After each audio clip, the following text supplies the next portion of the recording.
Well, there was a a young boy who had long hair, and he turned 16. And so on his birthday, he went in and he said, "Hey, Dad, I'm 16 now. Can I get my driver's license?" And his dad said, "Sure, if you cut your hair." And he said, "Well, Jesus had long hair." And he said, "Yes," and he walked everywhere he went.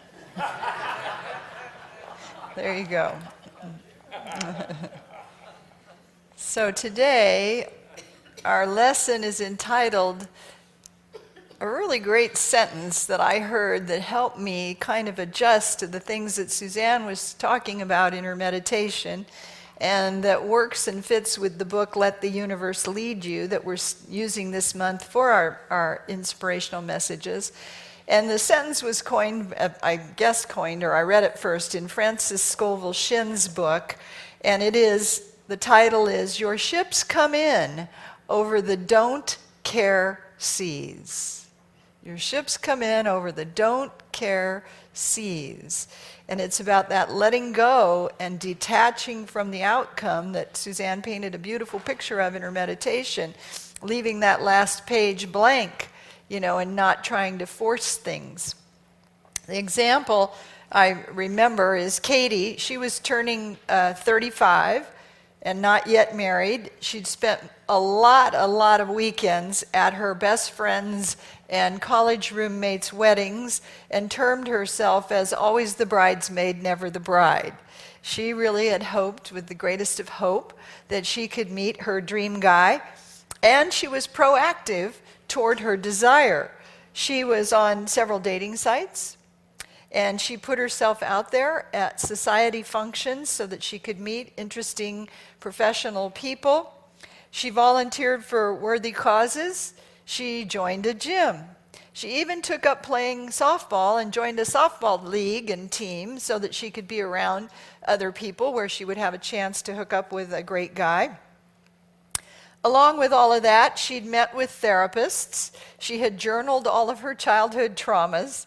She made a vision board for the perfect relationship. She meditated. She consulted with psychics. She even took a trek to Machu Picchu and participated in that ancient purge cleanse ritual where you drink that stuff and purge everything in hopes that anything possible that was blocking her from her true love would be cleansed out of her and she could meet her future husband, the man of her dreams.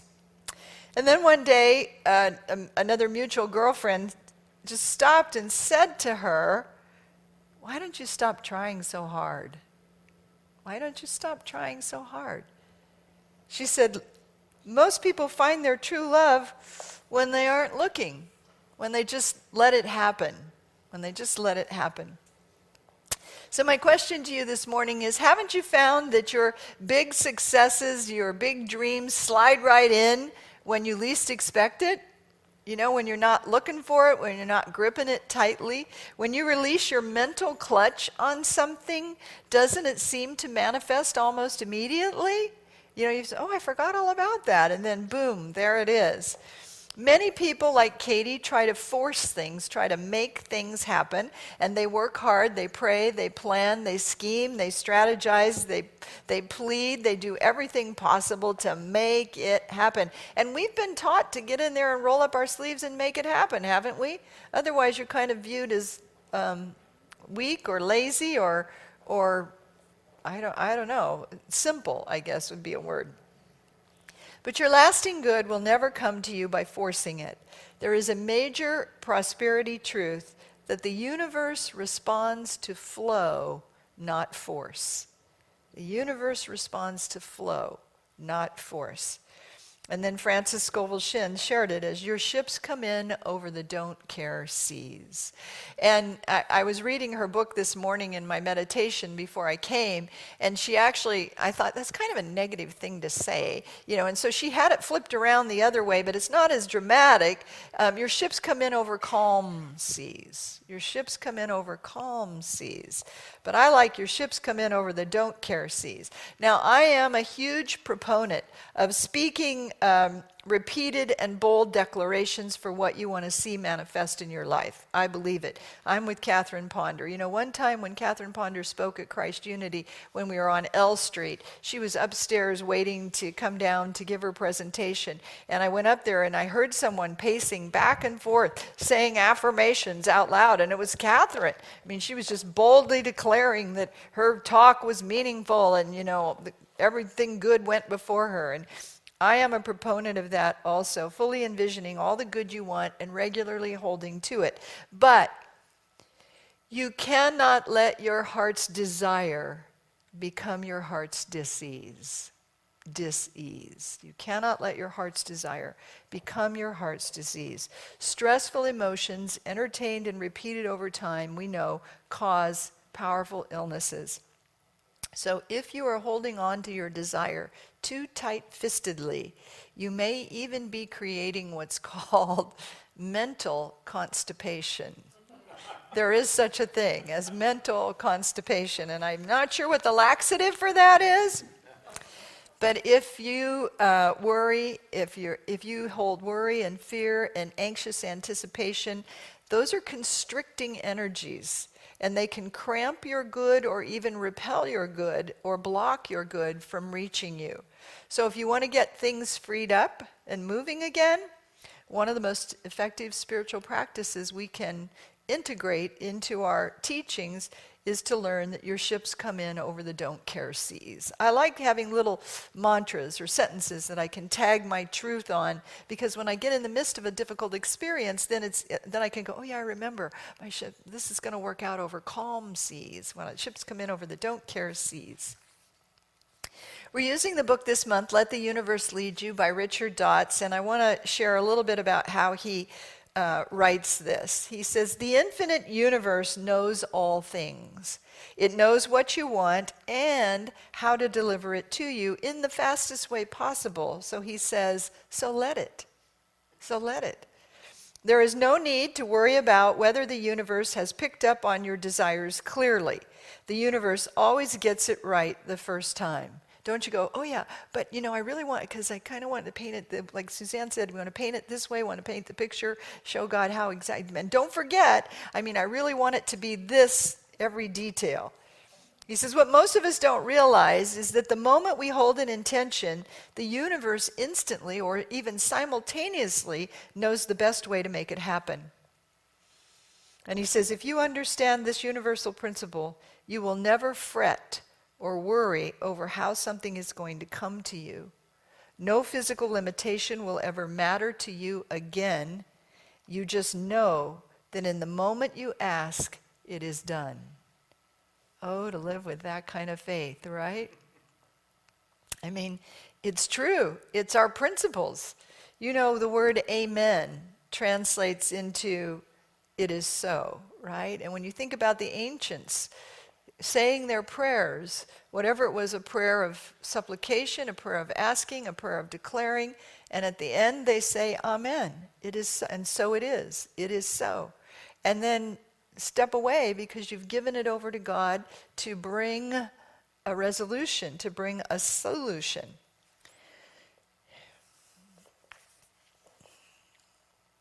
You just know that in that moment you ask, it is done. So when I was writing this, I sit with the questions in my mind, and I know you might be sitting there with the same questions in your mind. Well, if that's the case, why do some manifestations seem so far away or so far off or so hard to bring into reality? Why don't we always get what we ask for? How come I'm not healed yet? Why don't I have the money or the job or the relationship? If I just pray and it's done, where's the disconnect? Where's the disconnect? Richard says in his book, we trip ourselves up because we often worry endlessly over whether or not we can get what we ask for. And he says, then we heap on by imposing unnecessary time limits on it. He said, sometimes, you need the money to pay the rent. And so, oh God, I've got to have the $2,000 for the rent by Friday, or what? And so we heap on the fear and the worry and then the time limit with the request. He says, we heap all of that on. And he says, since the universe picks up on our feelings and not necessarily our physical words, all of our negative feelings also become an intention on their own. So you may be praying for the rent money, but now you've got this whole scenario going of fear about it won't get here in time, it's not enough, what am I going to do? So you actually you're tracking on two different segments with the same desire for the rent money. One, I really need it, I'm praying I can get it, I want to have it, I'm letting go, and oh my gosh, oh my gosh, oh my gosh. He says, in other words, when we think about what we want and then also think lots of worry thoughts associated with what we want, our original intention becomes contradictory or diluted. And so it doesn't have the strength and the energy of spirit to demonstrate the manifestation. He says we'll be asking hard for what we want on one hand and contradicting it with negative thoughts on the other. And although our worry thoughts are not what we're asking for on a conscious level, the result is the worry thoughts have more passion and more intense feelings. And so he said the result is going to be confused or the result will be a failed outcome. The best example, a good example, I was thinking about this morning, it came to me, is I taught a class in Nashville. There's a book called Breakthrough.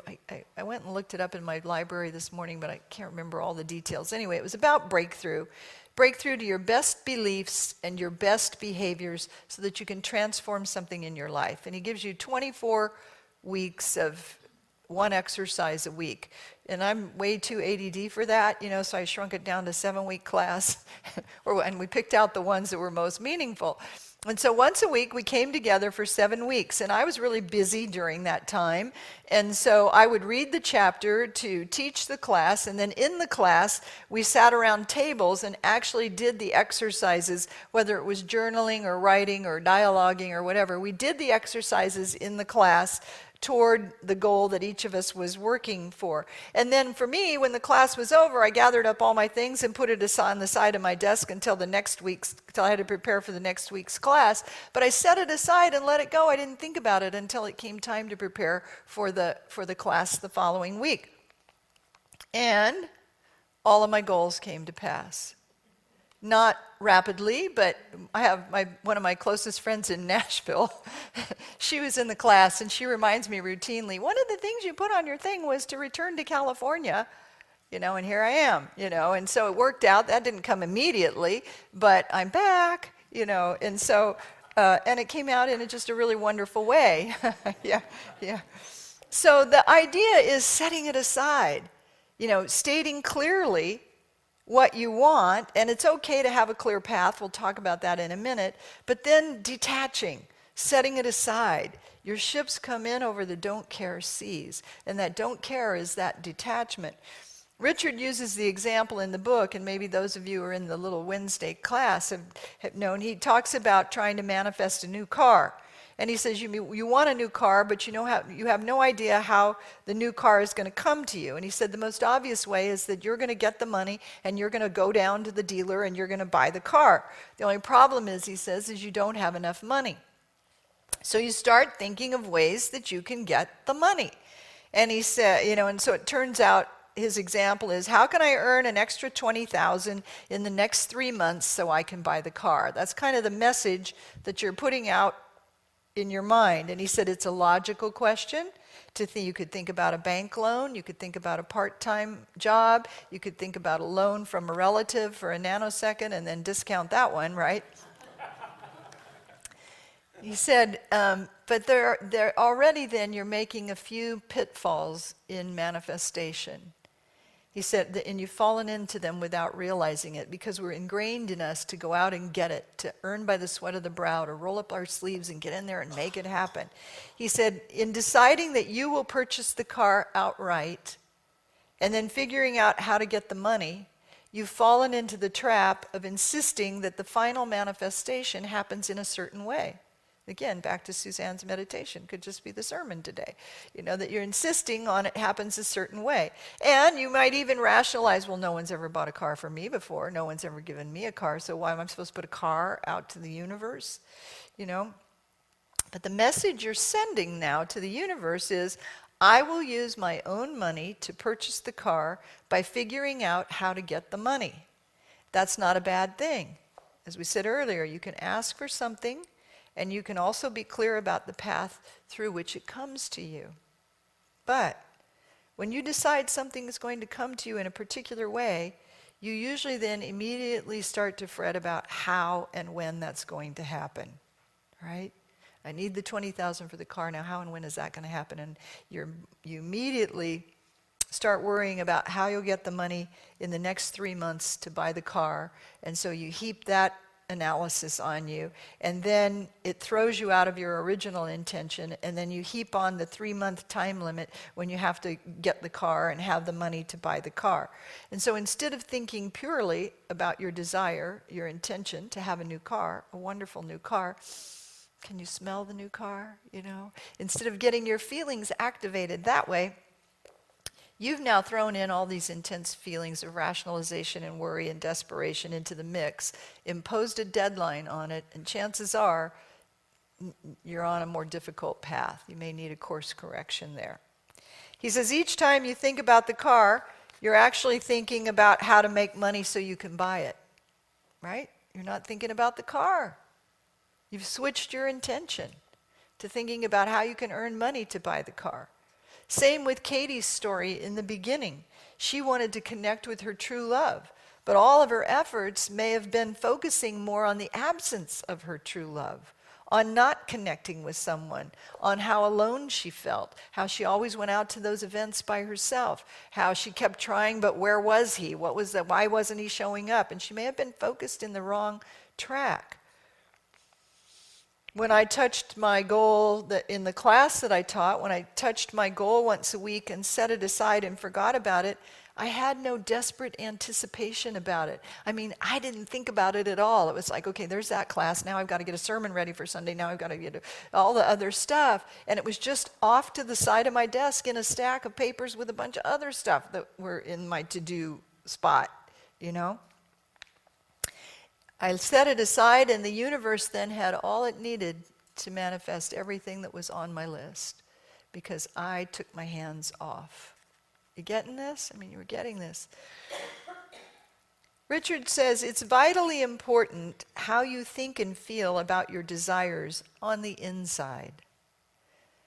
When it comes to your actual physical manifestations, if you continue thinking about what you want while also simultaneously worrying about how it will come to you, the manifestation will take a long time to happen. This is the split mind, the dual mind that Jesus said you cannot serve two masters, can't serve the purity of the idea and the worry of the idea. It will take a long time to happen, not because you are undeserving, but because your thought is mixed. The key then to manifestations is when you think about what you want purely, with absolutely no contradictions in your thought vibration, you get to a place where your manifestation has to happen very quickly because it is the next logical step. You're in that flow, and you've made your request, and you've made your desires known, and you're feeling them in your heart. And the next logical step is that they manifest. But you got to keep that channel clear with that purity of thought about new car, not about how will I get the money or how will it come to me. Because Esther Hicks says in her teachings with Abraham, on any given situation, there are at least 7 possibilities of how your prayer could be answered. 7, minimum. 7. So be open to the possibility of how things could go for you. I think about, there was a woman in my congregation in Nashville who grew up in the South as, was the matriarch of my ministry, an African-American woman who grew up in the South in pretty deep poverty. And so she had some tracks of mind that she had to overcome. And one of them was fear of not having enough food, and poverty, fear of poverty. And so whenever we had a potluck, she was in charge of hospitality, and whenever we had a potluck, all the leftover food went to her. Take this. She says, well, I know folk I can carry it to, and that they'll be glad to have an extra cinnamon roll or whatever. So all the food went to her, and whenever we did anything, it's like hospitality here. There's just an abundance of food that was with her all the time. But she says, yeah, well, I have food, but I never have any money, and I need a new car. And I said, well, you need to transfer the skill. You just allow the food to come. You love the food. You work with the food. You bless the food. You make it look pretty. You serve others with food. You're in the consciousness of food. Let's get in a consciousness of money or abundance or car or whatever. So she was trying to transfer the skill, and somebody gave her a car. And then her son got a new car, and he gave her his old Cadillac. It wasn't old either. It was only like 3 or 4 years old when he got. So now she has not one car, but 2. I said, Maxine, honey, you are a good student, But you transfer that skill of how you're so immersed in something and it flows naturally and abundantly. And she had not 1, but 2 cars given to her. So no matter what you're trying to manifest, it's your inner state of awareness that is key. Richard talks about this in the book over and over in the times when he's just been flopped on the couch and in a state of peacefulness that things really begin to happen. I invite you to become acutely aware of how you feel on the inside, and every time you feel tense or intense about your desire. There's one is worry and fear, and the other one is get in there and be intense about it. Anytime you feel tense or intense about the outcome of some situation, turn your desire completely over to God. In unity, that's golden key it. Think about God and not about the experience. Think about God, not about the desire. Cultivate the ability to stand aside and leave the outcome to the infinite intelligence of the universe. Drop any feelings of fear, doubt, worry, anger, resentment, hostility, any of that. Anything that's not in harmony with your highest intentions for this demonstration. And then reinforce in yourself the Spirit of God is all powerful to accomplish your good. And then let go and let the universe lead you. Lead you or draw to you, doesn't matter. It's omnidirectional, right? Some people say, God out there, God in here, God is everywhere. Let the universe lead you, let the universe bring to you, whatever it is, let the demonstration come. I love how the psalmists handle it. They were so great at imparting faith and trust. It said in Deuteronomy chapter 33, verse 27, the eternal God is your refuge, and underneath are the everlasting arms. So whatever you're asking for, the eternal God is your refuge, and underneath are the everlasting arms. Can you feel a universal support, a universal intelligence supporting you? They knew, and they knew with that assurance they could speak that word. The eternal God is my refuge, and underneath are the everlasting arms. I'm going to ask you to think about that something desire in your life, and let's put the eternal God is my refuge. Together, the eternal God is my refuge. And underneath are the everlasting arms. And underneath are the everlasting arms. You are supported. You are loved. You are treasured. It's all there for you. Your ships come in over the don't care seas. So, to not get in there and try to force things to happen is an important part of our spiritual growth. I think it's a very important part of our spiritual growth right now for everything that's going on in the planet. And this week I invite you to trust that the universe does know what the best way for you, and that as you allow yourself to live in that trust, to live with that relaxed feeling of trust, that your body will be at peace, your mind will be at ease, and boom, your ship will come in. Yes? Yes.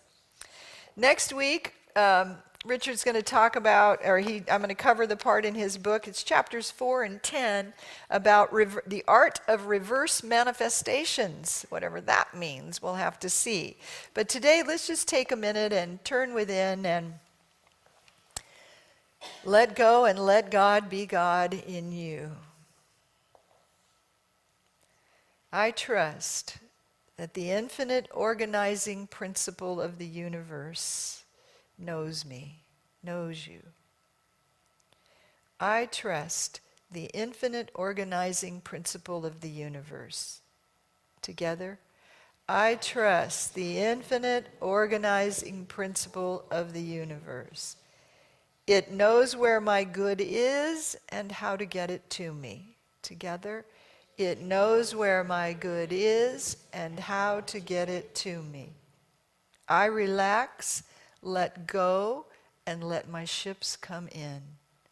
I relax, let go, and let my ships come in. And so it is. Amen.